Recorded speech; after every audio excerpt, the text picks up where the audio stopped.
Bueno, primero agradecer la invitación de la institución, por supuesto, y de todo el equipo. El día de hoy vamos a conversar sobre un tema muy importante y muy relevante en lo que corresponde al tema de nutrición clínica, y justamente cómo realizar este abordaje, ¿no? Nutricional, realmente en la gran cantidad de enfermedades en general o patologías en general, ¿no?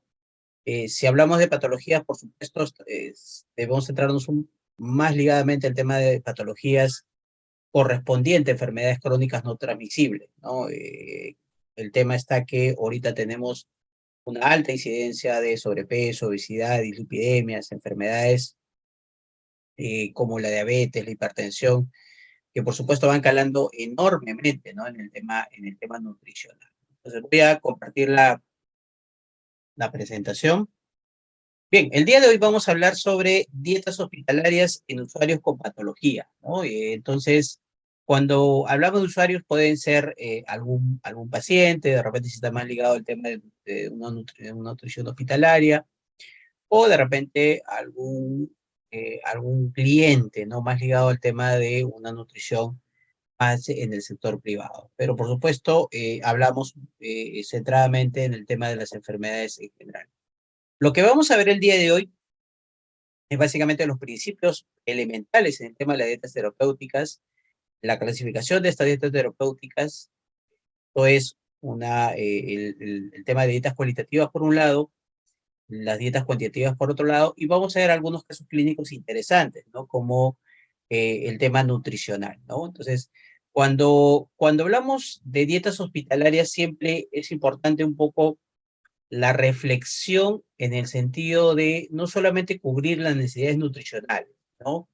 Por sobre todo, recordemos que si se puede cubrir o si se debe cubrir las necesidades nutricionales, eso va a redundar en una menor estancia hospitalaria. ¿Qué significa ello, no? Mientras mejor sea la recuperación del estado nutricional de la persona, el paciente, el cliente, menor va a ser la estancia hospitalaria y por lo tanto menores van a ser los costos, ¿no? En el tema de atención hacia este usuario. Ahora, siempre la reflexión, ¿no? Siempre a veces hay ideas preconcebidas con respecto a la alimentación hospitalaria, ¿no? Por ahí de repente en algún momento hemos escuchado un comentario no tan adecuado, ¿no? En el sentido de que parece, por ejemplo, un comentario muy clásico, ¿no? Parece dieta de hospital. Y no debe ser así, ¿no? Sino que básicamente, si bien es cierto que hay algunas restricciones naturales y normales por el tema de las patologías que puede presentar una persona, pero la dieta hospitalaria debe ser sumamente innovadora, sumamente creativa, sumamente versátil y por supuesto agradable, ¿no? En el sentido de los diversos insumos y diversos alimentos que se utilizan en la preparación. Entonces, cuando hablamos de dietas hospitalarias, por supuesto, debemos ver las condiciones clínicas del paciente para, por supuesto, poder cubrir los requerimientos nutricionales, ¿no? Y recordemos que debemos considerar el nivel, su capacidad de digestión por un lado, su capacidad de absorción por otro lado. Por supuesto, esto va a redundar en el tema de una mejora, ¿no? Del proceso patológico que puede tener esta persona. Ahora, hay una serie de modificaciones en el tema del régimen normal, ¿no? Por un lado, tenemos que puede variar el valor calórico. Generalmente, si tenemos una persona con sobrepeso o obesidad, tenemos que hacer un manejo de carbohidratos simples o un manejo de las calorías en ese sentido. Si tenemos algún paciente, de repente, con un estado nutricional no adecuado, ¿no? Que estamos hablando de un nivel de desnutrición y recordemos que por la patología se puede redundar en el tema del estado nutricional del paciente.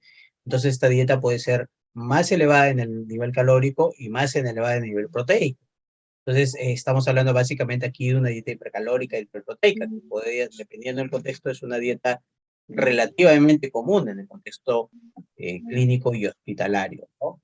Ahora, sí debemos, por supuesto, tratar de necesariamente considerar siempre las características sensoriales. Y cuando hablamos básicamente de las características sensoriales, estamos hablando un poco de estas, por un lado, las características organolécticas de las preparaciones o de los alimentos, y por otro lado, los cambios de textura, ¿no? Imaginemos que estamos con pacientes adultos mayores, ¿no? Y estos pacientes adultos mayores, por supuesto, van a tener una modificación en la consistencia alimentaria, ¿no? La textura va a ser mucho más ligada al tema de una textura más papillada, más, de repente más, de contexto más licuado, de repente en algunos casos, pero por supuesto estos cambios en el tema de la consistencia alimentaria son importantes y fundamentales, considerando también que podría ser que sean los adultos mayores, y ver un poco el tema de los cambios en el tema de las técnicas culinarias, ¿no? No exagerar en el tema de la excesiva condimentación, las temperaturas con respecto a estos diversos alimentos que por supuesto son importantes, ¿no? Otro aspecto importante, y esto es algo relativamente presente, ¿no? Recordemos que un alimento puede salir con una temperatura adecuada, pero si no hay un adecuado coche de transporte de alimentos o no hay una adecuada distribución y un adecuado consumo alimentario, entonces generalmente estas preparaciones pueden llegar con una temperatura no propicia para el consumo alimentario. Entonces hay que tener cuidado con estos aspectos. Dentro de los principios de la dieta terapéutica, por supuesto, tenemos en primer lugar los nutrientes, ¿no? ¿Ok? Debemos tratar de que la persona o el paciente consuma la gran diversidad de nutrientes, la cantidad de energía. Por supuesto, eso es importante porque eso va a ser parte del proceso recuperativo del paciente, las características físicas y químicas, textura, sabor, la cantidad de residuos o fibras, que va a determinar un elemento muy importante, ¿no? En el manejo dietoterapéutico. Entonces, tenemos dos grandes dietas. Por un lado, las dietas cualitativas, y cuando hablamos de dietas cualitativas, estamos hablando básicamente que estas dietas están adecuadas a un tipo y características de alimentos permitidos. Y únicamente pueden variar por la consistencia, ¿no? Y son utilizados de repente pacientes postquirúrgicos, pacientes que tienen alguna dificultad en el momento de la masticación, pacientes que tienen alguna dificultad en deglutir. Y recordemos que estas dietas son necesariamente evolutivas y progresivas. Por otro lado, tenemos las dietas cuantitativas. Y es lo que vamos a hablar, por lo menos en el transcurso de la presentación, porque son dietas calculadas con un incremento de reducción de nutrientes y energía. Tenemos las dietas hipoglúcidas, las dietas hipograsas, las dietas hiperproteicas, las dietas hipocalémicas, las dietas hiposódicas, las dietas hipercalóricas, la dieta renal. Ojo que estas no son las únicas dietas, hay una diversidad de dietas que nosotros tenemos en el contexto hospitalario, en el contexto de la nutrición clínica, ¿no? Y cada una de ellas tiene algún aspecto interesante, importante en el tema nutricional, por supuesto, ¿no? Entonces, debemos, por supuesto, aquí considerar estos elementos, ¿no? Con respecto al tema de las dietas cuantitativas, porque esto va a determinar, por supuesto, la esencia en la recuperación del paciente, ¿no? Entonces, estas dietas cualitativas está indicada en distintas etapas evolutivas de la enfermedad, desde un inicio de la alimentación hasta llegar a un grado posible de la normalidad. En estas dietas, en este progreso de la dieta, vamos a hacer algunos supuestos, ¿no? Yo no puedo iniciar en un paciente una dieta aparentemente completa o una dieta con gran parte de los elementos que constituyen esta dieta, y yo no he tenido un proceso de evaluación, ¿no? Para poder ver qué tan factible sería el consumo alimentario a este nivel. Entonces, aquí, si imaginamos por un lado que de repente esta persona ha estado con NPO, ¿no? Que es nada por vía oral, obviamente por varios días, una diversidad de días. Entonces yo no puedo progresar rápidamente o inmediatamente a una dieta completa. Todo lógicamente persigue una concatenación con respecto al tema de las dietas y tiene un orden, ¿no? Predefinido para poder ser consumido de esta manera. Entonces cuando yo inicio una dieta, después de un espacio-tiempo, puede ser una dieta líquida restringida o una dieta líquida completa. Esto va a evolucionar a una dieta blanda, luego una dieta blanda mecánico-severa y una dieta completamente propiamente dicha. Entonces, estas dietas van a ser importantes para ver cómo va la evolución del paciente por un lado, cómo va el consumo alimentario del paciente por otro lado, y por sobre todo cómo va el manejo, lógicamente, de todos los insumos que podemos utilizar para estos tipos para estos tipos de dietas, ¿no? Cuando hablamos de la dieta líquida, indudablemente la dieta líquida es una dieta muy versátil, ¿no? Que se indica a pacientes con algunas dificultades para masticar o deglutir. Es, por supuesto, indicado en periodos breves. Nosotros no podemos dar la dieta líquida por un buen espacio de tiempo. Al contrario, esto debe ser demasiado breve para poder satisfacer las necesidades nutricionales del paciente, ¿no? Se usa para pruebas diagnósticas y después de intervenciones y tiene la finalidad de provocar el peristaltismo intestinal. O sea, realmente la idea de la dieta es provocar este peristaltismo intestinal y que haya un nuevo funcionamiento del aparato digestivo para poder absorber los nutrientes. Tenemos la dieta líquida restringida, más conocida también como tolerancia oral, que está constituida por líquidos claros, ¿no? A temperatura ambiente, para ver en sorbos o con ayuda de un sorbete, ¿no? Bueno, básicamente aquí tiene aquí como objetivo proporcionar una fuente de líquidos fácil de absorber y que deje una mínima cantidad de residuos en el tracto gastrointestinal. Es una dieta que no va a implicar algún esfuerzo, por lo menos metabólico, por lo menos físico, para poder establecer, lógicamente, el tema de esta dieta líquida restringida. Los volúmenes son bajos, por supuesto, estamos hablando de volumen muy bajo de 500 mililitros. La cantidad de proteínas, grasas y carbohidratos es muy ínfima, ¿no? De 9 a 10 en el caso de proteínas, de 100 a 120 en el caso de carbohidratos, y 3 gramos en el caso de el tema de la grasa, ¿no? Su uso de restringincia en periodos breves de tiempo, porque lógicamente la dieta líquida restringida no contiene los nutrientes que una persona necesita, no cubre la necesidad de energía, macro y micronutrientes, y esto hace que sea no valedero, ¿no? Básicamente acá estamos hablando de desayuno de infusiones, zumos, ¿no? Platina, en el almuerzo, igual zumos, y muy similar, ¿no? En el contexto del desayuno, ¿no? Aquí se agrega, por supuesto, el tema de algunos caldos, ¿no? En relación a lo anterior, ¿no? Y en la cena, también muy similar, por supuesto, el tema del, digamos, de una preparación de mucha más intensidad nutricionalmente hablando, no sé. ¿No? Bueno, la dieta líquida amplia es una dieta mucho más completa, mucho más versátil, pero por supuesto todos los alimentos son muy líquidos, ¿no? Y proporciona alimentos en estado líquido, semilíquido a temperatura ambiente. Acá el objetivo de la dieta es básicamente proveer líquidos por vía oral, ¿no? Individuos que no son capaces de masticar o deglutir o digerir alimentos sólidos, ¿no? Pero acá sería importante un poco el tema de las condiciones para la cual yo puedo proveer una dieta líquida amplia siempre y cuando no pueda deglutir, ¿no? O masticar los alimentos. Ojo que la dieta líquida amplia también no se puede dar durante un buen tiempo, sino que básicamente que tiene que establecer los mecanismos para poder tener, pues, lógicamente, este tipo de dieta. Dentro de las concentraciones nutricionales, esto es una dieta que tiene ligeramente un poquito más de calorías, de 1000 a 1500, proteínas de 45 a 50 gramos, el carbohidrato de 150 a 170 gramos, grasa de 50 a 65, esto también que no es adecuado. Y esto permite cubrir la totalidad de requerimientos energéticos nutricionales básicos, ¿no? Y se puede, si bien es cierto que se puede administrar por periodos mucho más razonables, pero la idea, por supuesto, es ir progresando, cambiando la dieta, ¿no? En relación a la dieta líquida restringida, acá tenemos ya cereales preparados, zumo, digamos, avena, quinoa, coladas, zumo de verduras, zumo de frutas coladas y, por supuesto, el tema de un horario, ¿no? Muy importante para poder consumir cada uno de estos elementos, ¿no? Si bien es cierto que la dieta líquida restringida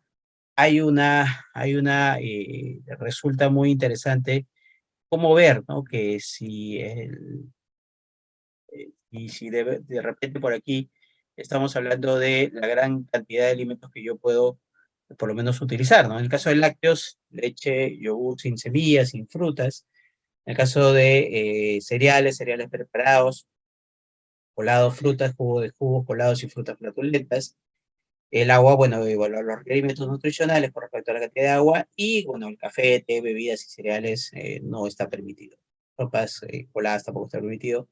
Gelatinas, compotas, por lo menos no lo menciona en relación a este tema de los alimentos que puede integrar la canasta adecuada para a una persona, por supuesto, vegana, ¿no? En la dieta blanda es una dieta de transición entre una dieta líquida y completa, ¿no? Tiene un contenido sumamente similar a una dieta completa, pero tiene un contenido bajo en celulosa, ¿no? Y tejido conjuntivo que es baja en residuos. Entonces aquí se le escribe, bien se entra al tema del postoperatorio, los pacientes con problemas gastrointestinales, hay cierta incapacidad de consumir alguna dieta completa, y hace básicamente que se continúe con la dieta blanda, ¿no? Si, la composición nutricional es muy similar a una dieta completa, ¿no? Se deben ofrecer comidas de pequeños volúmenes hasta que se establezca la tolerancia del paciente con el alimento, por lo menos sólido, ¿no? Dentro de las características de la dieta blanda están los lácteos descremados, los pollos de preferencia a la plancha, al vapor, los huevos acochados, los cereales que no sean refinados, ¿no? Sino integrales, las frutas, por lo menos de preferencia con cáscara, verduras también, la grasa, aceite vegetal solamente para guisos, bebidas, agua natural, y sopas, caldos o, en este caso, crema ligeramente condimentada. Parte, por supuesto, de la realidad, ¿no? Tenemos otro ejemplo en la cual se distingue el tema de pollo pescado, ¿ok? Puré de papas, y por supuesto, todavía no se puede ligar estas condiciones si estamos hablando, extrapolando a un recién nacido, ¿no? Entonces, en la dieta blanda se modifica solo la textura para facilitar la masticación, ¿no? Ahora, el objetivo de la dieta es proporcionar alimentos con elevado contenido de agua que resulten fáciles de masticar y deglutir. Está indicada para, bueno, personas incapaces de masticar o estenosis esofágica en el caso de ser una dieta blanda, mecánica o blanda severa. En la composición es muy similar, por supuesto, a la dieta blanda y se utiliza en postoperatorio o en caso de intervenciones quirúrgicas orales o esofágicas, radiación por lo menos en la región oral o faringe. Y, por supuesto, el tema está que no se debe utilizar temperaturas extremas, ni muy frías ni muy calientes con respecto al tema de la dieta, por lo menos la dieta blanda, ¿no? Que es una dieta que siempre realiza. Ahí tenemos un ejemplo de una dieta blanda mecánica severa, y a las cremas, las sopas licuadas, el tema de pollo triturado de repente, o con una consistencia mucho más razonable. Este es un ejemplo de la fase de la dieta postoperatoria. Imaginemos que tenemos una intervención quirúrgica y yo quiero tratar de, por supuesto, de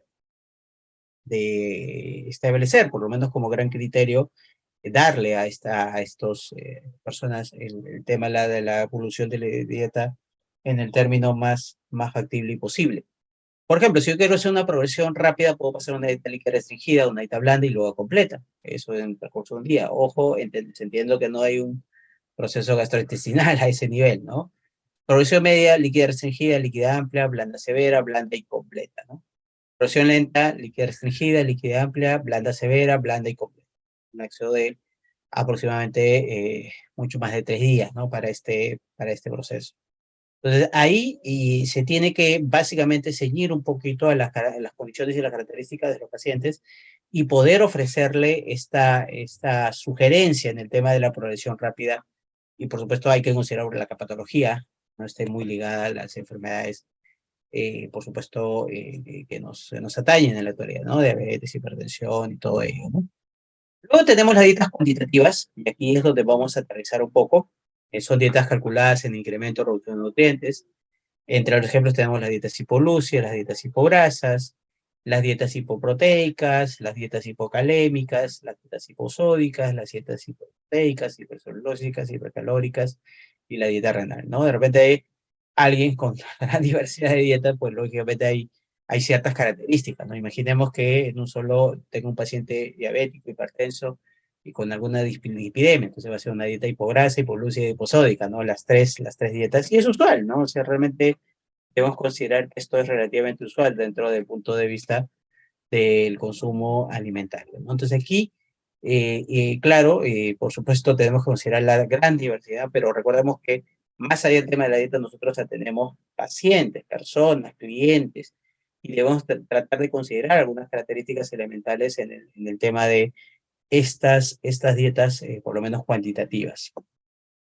Vamos a ver una serie de casos, que van a ser sumamente interesantes, vamos a conversar, por supuesto, aquí, sobre algunos casos que tienen que ser, por supuesto, de ejecución de intervención por parte del nutricionista, ¿no? Estos casos van a responder, por supuesto, a la idea en relación a qué tipo de dieta yo le puedo proporcionar a cada uno de estos pacientes, dependiendo del contexto en el cual, por supuesto, yo me encuentre, ¿no? Y es importante, por supuesto, el tema de esta aplicación en las patologías, ¿no? Tenemos un paciente varón, paciente joven de 35 años de edad, que tiene una liberación de virus y adherencias, ¿no?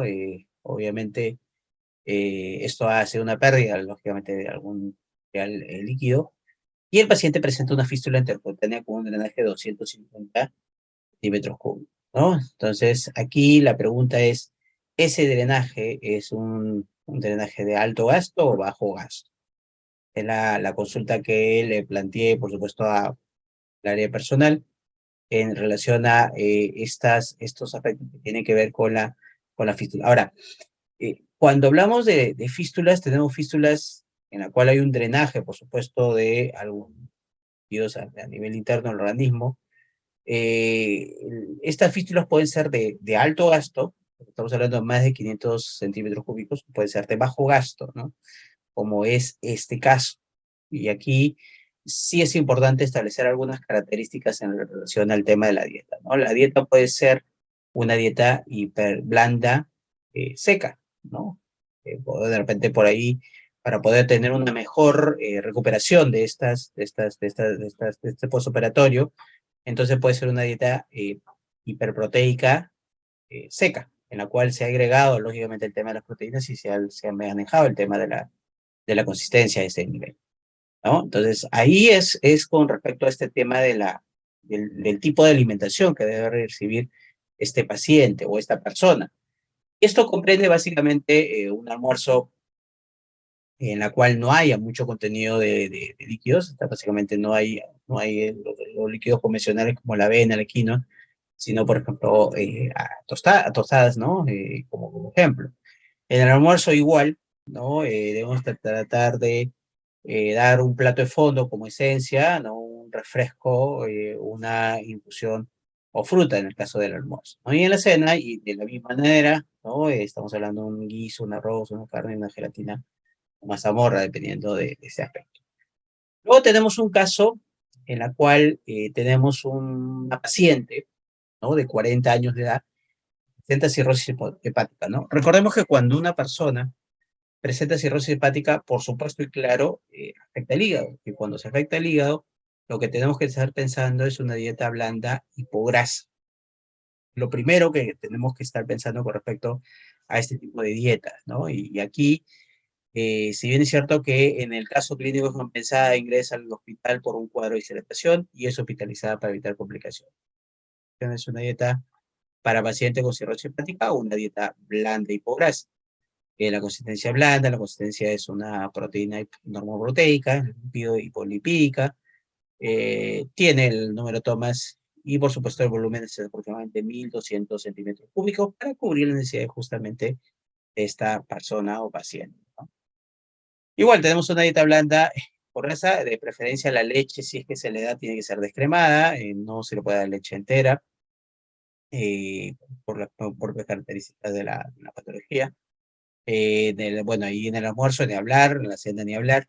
Y siempre el aspecto importante que debemos tratar de evitar, por supuesto, una dieta blanda y pobreza, todo lo que corresponda al agregado del aceite, fritura, golosinas, todo eso, sino también debemos tratar de ser muy claros, ¿no? Con respecto al tema de la alimentación, ¿no? A veces el tema está como muy bien se ve en las imágenes, esto estimula un poquito el tema del consumo alimentario y este consumo alimentario va a redundar enormemente en el tema de lo que es,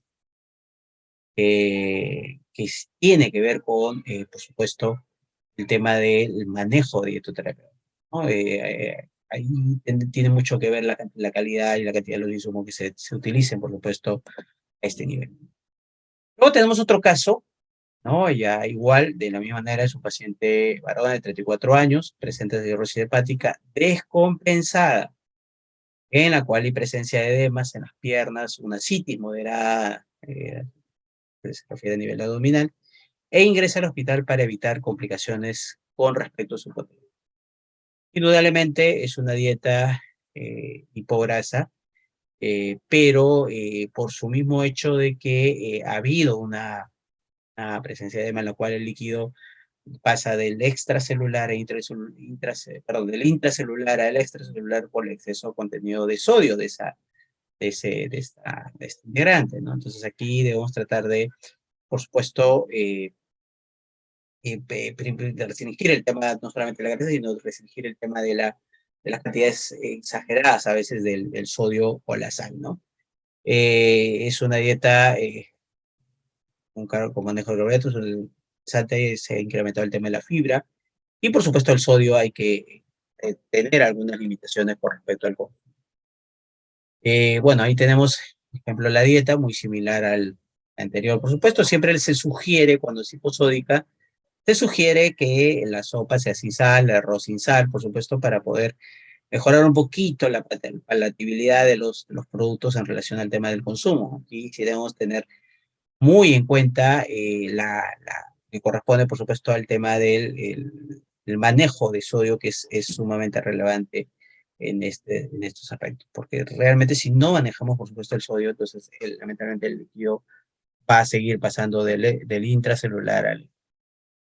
Tenemos otro caso interesante, que es un paciente de 23 años joven, con un postoperatorio de la cual hay una apendicectomía con secreción purulenta, y se informó que ayer toleró una introducción alimentaria.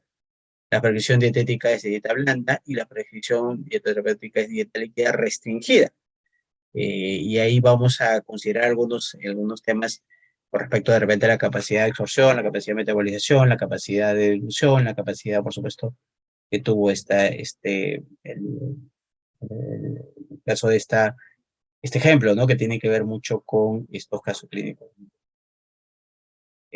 Ahora, otro aspecto importante, ¿no? En relación al tema del valor nutricional, es que debemos tratar de siempre ver cómo es la utilidad de esta dieta hospitalaria. Tenemos el caso clínico 5, paciente varón de 56 años con pancreatitis aguda, ¿no? Se informó que ayer toleró la dieta líquida restringida. Como ya absorbió el tema de la dieta líquida amplia, o por supuesto en el inicio tiene que ser restringida, entonces ya no habría un poco el tema de la distribución de esta preparación a nivel de cocina central, ¿no? Entonces aquí los padrones son de 56, bueno, la prescripción dietética, que a pesar que ha habido una tolerancia, ¿no? De la alimentación, debemos tratar de siempre ser claros que algún alcance yo es por lo menos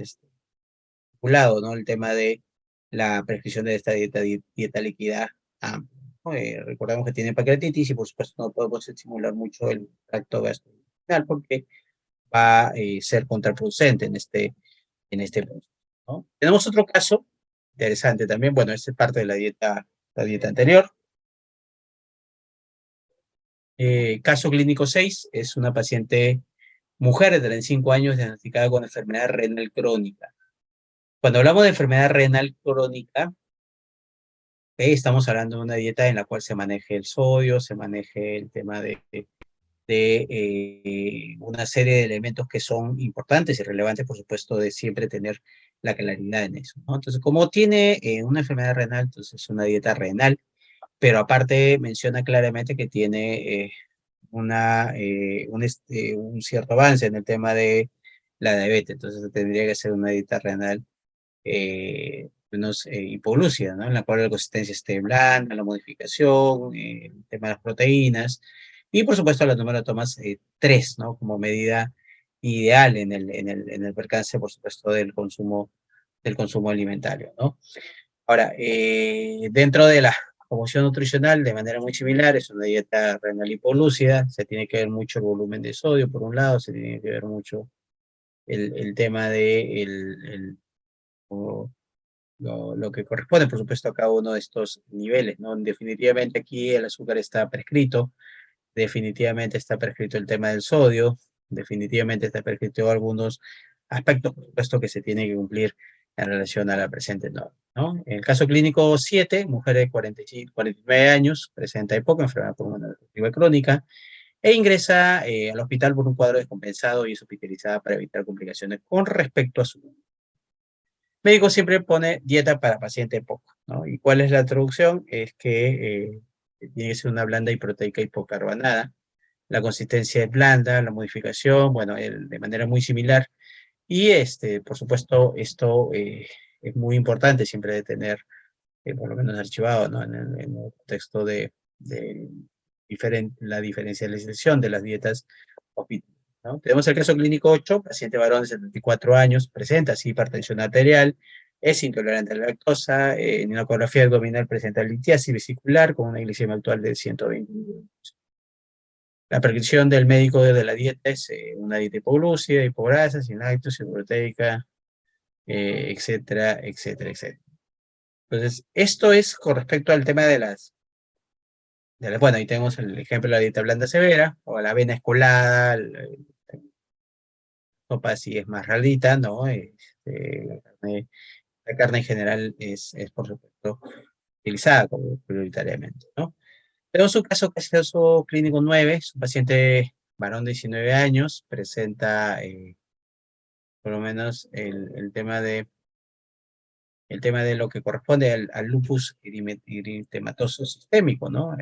Y es una dieta básicamente hipoalergénica, renal, ¿no? Porque afecta a ese nivel. Aquí la consistencia es blanda, la modificación, por supuesto, de proteínas, ¿no? Por otro lado, tenemos que ver también, claro está, el tema de el volumen, ¿no? Ya no le puedo dar, por ejemplo, algunas preparaciones líquidas que podía darle al paciente en el caso de una dieta, por supuesto, la dieta renal, ¿no? Entonces había que ver pero sí necesariamente tiene que ser una dieta hipoalergénica, ¿no? En la cual no haya el consumo de algunos alimentos que, por supuesto, pueden ocasionar, por supuesto, el tema de un otro problema, ¿no? Que no debemos tratar, por supuesto, de evitar, ¿no? Ahí tenemos, cuando hablamos de leche blanda hipoalergénica, estamos hablando sin atún, sin huevos, sin embutidos, sin preparaciones lógicamente de colorantes o algunos elementos que no se pueden prescribir, por supuesto, a este nivel, ¿no? Y claramente vemos que algunos cárnicos, el tema de los cítricos también, pero ojo, no es que los cítricos, los embutidos, el atún produzcan el tema el tema de este consumo alimentario, sobre todo en el tema de la alergia alimentaria, sino que puede influir o puede coayudar a un proceso alergénico, pero no es que el alimento produzca la alergia, ¿no? Sino que en procesos de ese tipo hay que limitar el consumo de ciertos alimentos. Y finalmente tenemos un caso clínico, ¿no? Es un paciente varón de 39 años, está postoperatorio, tiene un postoperatorio con una fractura de fémur, entonces aparentemente es un problema traumatológico, simplemente la predicción de la dieta es blanda, pero que es un paciente joven, aparentemente simplemente la intervención de ese nivel, y dentro de la prescripción dietoterapéutica es una dieta completa, en la cual la consistencia es normal, hay proteínas, grasas, etcétera, etcétera. Y esto, por supuesto, va a influenciar enormemente en la aplicación y, por supuesto, consumo, la mejora en el consumo de las dietas de acuerdo a las principales patologías que se pueden, por supuesto, presentar a todo nivel, ¿no? Entonces, esto es lo que quería, por supuesto, eh, tocar con ustedes en relación al tema nutricional y, por supuesto, al tema de la aplicación de cada uno de estos elementos a nivel de las diferentes patologías o enfermedades que se presentan, ¿no? Ahora, siempre hay algunas patologías. Siempre recordemos que cuando presentamos la presencia de estas patologías están mucho más centradas exclusivamente en la fase del adulto mayor, que tanto el adulto joven o otro grupo etario. Y recordemos que hay una especie de múltiples patologías en simultáneo en el adulto mayor, y esto hace, por supuesto, que el manejo nutricional a este nivel sea mucho más adecuado, ¿no? Y mucho más, por supuesto, efectivo a este nivel. Aquí la consistencia, indudablemente, del alimento cambia necesariamente, ¿no? Una consistencia mucho más papillada, ¿no? El incremento de algunos nutrientes en específico, como el tema de las proteínas, o algún aspecto que tiene que ver con los ácidos grasos esenciales, definitivamente mejora o cambia en relación a la alimentación. Tiene que tener por lo menos en este contexto del adulto mayor. Por supuesto, aquí vamos a darle da una mirada, por supuesto, integral al tema del consumo alimentario, a este contexto, por supuesto, de lo que corresponde a la mejora en el tema de el servido, la distribución, las temperaturas y por supuesto del aspecto mucho más vistoso, ¿no? De las características organolécticas, la mejora en el sabor, en el color, la preparación, etcétera, que va a inducir puesto a un buen consumo alimentario que va a redundar no solamente en la mejora del estado nutricional, sino por sobre todo en una gran mejora en la calidad de vida de cada una de estas personas, pacientes o clientes que podemos presentar. Entonces, lo que quería conversar con ustedes y bueno, si habrá alguna inquietud, alguna pregunta, por favor.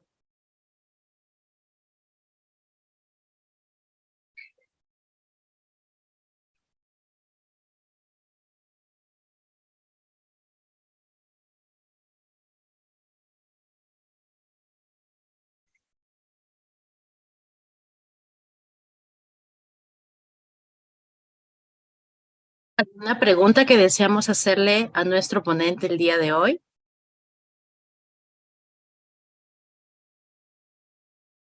Listo, parece que todo ha quedado muy claro. Le agradecemos al magíster. Perdón, tenemos una pregunta de Stephanie Ortega. Adelante, por favor.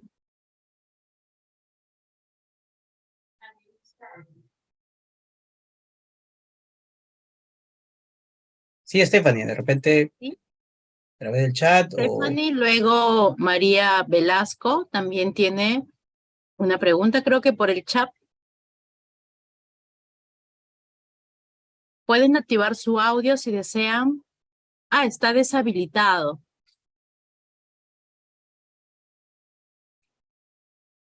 En todo caso, podrías escribir tu pregunta o podríamos habilitarle el audio para que ella pueda participar. Listo, ahí está.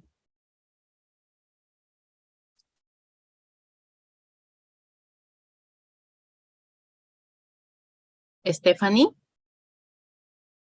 Ah. Magíster, nos preguntan, dice, por favor, para un paciente con EPOC, ¿podría explicar el tipo de dieta? Muchas gracias.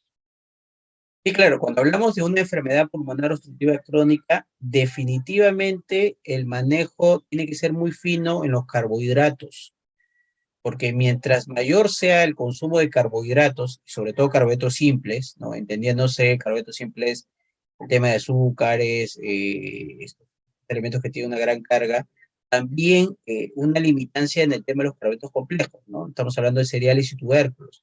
No podemos ir más allá de las raciones de cereales y tubérculos porque si no, a mayor consumo de estos carbohidratos, sean simples o sean complejos, va a generar una mayor producción de CO2. Y en estos casos de la enfermedad pulmonar obstructiva crónica, por supuesto, debemos tratar de manejar estos elementos para que el paciente tenga mayor oxigenación. Entonces aquí tenemos que mejorar el consumo de lo que corresponde a los ácidos grasos esenciales, o sea, incrementar un poquito el consumo de la grasa saludable, los lípidos saludables, por supuesto, para que no haya mucho el tema del volumen de los carbohidratos. Y por sobre todo, debemos tratar de que el paciente o la persona tenga una mayor movilidad en el proceso, ¿no? Y esta movilidad, si es un paciente de repente postrado, una persona postrada, debe mejorar un poquito el tema, básicamente, de la movilidad para poder tener una mayor oxigenación a nivel inclusive celular, ¿no? Entonces, es muy específico, por supuesto, estos aspectos con respecto al tema de lo que corresponde al tema, por supuesto, nutricional. Es muy importante, por supuesto, mejorar aquí el efecto, por supuesto, en estos pacientes, porque generalmente se presenta en pacientes que han sido fumadores en algún momento, pacientes que han tenido de repente algún contexto en el tema de lo que corresponde, por supuesto, de repente en provincia el tema el acceso a humo, a dióxido de carbono que puede influenciar. Así que evitar básicamente los factores de riesgo. Hay una pregunta interesante con respecto al dengue, ¿no? Que es por lo menos algo que estamos teniendo en tema. Si bien es cierto que es una enfermedad endémica, todas las investigaciones y todo apunta que toda persona que ha sido afectada por el dengue, también indirectamente hay una elevación de lo que se corresponde a estos famosos, las famosas transaminasas, ¿no?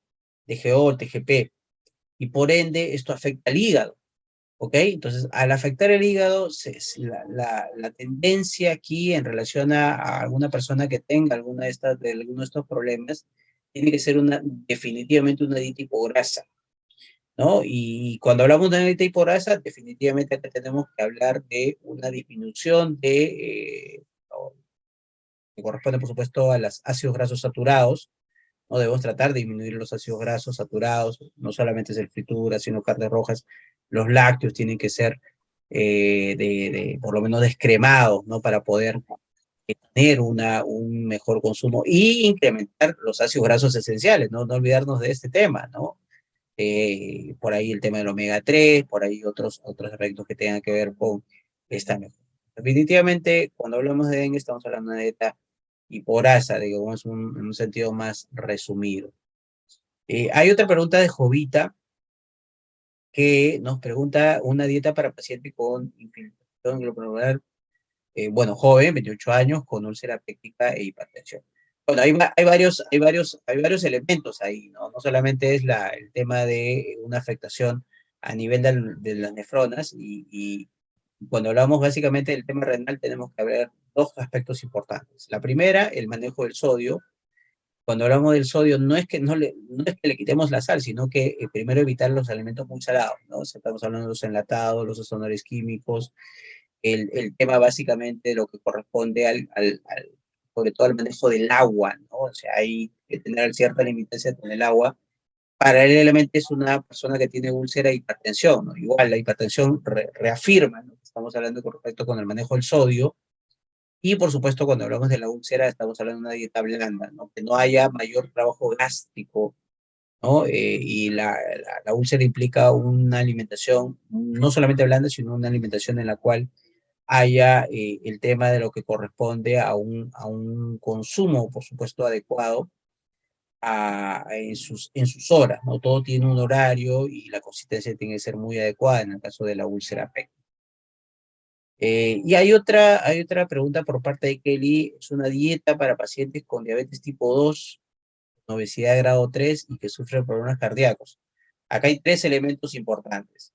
Primero, por un lado, el tema de la diabetes, que no solamente es la disminución del consumo de azúcar, ¿no? O cero azúcar en más estricto. Tema de la obesidad, en la cual involucra una dieta con el manejo del tema de las calorías, del valor calórico, es una dieta hipocalórica, ¿no? Y el tema de los problemas cardíacos, ¿no? Cuando hablamos de problemas cardíacos estamos hablando de dos elementos, ¿no? La primera, el manejo de grasa saturada y el manejo de sodio también. Entonces aquí, si lo queremos traducir en términos sencillos, es una dieta hipocalórica, hipoglúcida, hiposódica, ¿no? Y hasta hipograsa, ¿no? Entonces tenemos una serie de elementos que por lo menos tenemos que ser muy cautos en el manejo. Definitivamente el hablar de dietas, siempre que tenemos que quitar este estigma, que una dieta tiene que ser, que es desagradable, no grata, si tenemos que ser muy versátiles en el tema del manejo, y no porque alguna dieta tenga alguna restricción va a ser sumamente desagradable, ¿no? Debemos aprovechar mucho el tema de nuestra gastronomía y mucho el tema de nuestros alimentos que son muy propicios para mejorar el tema alimentario.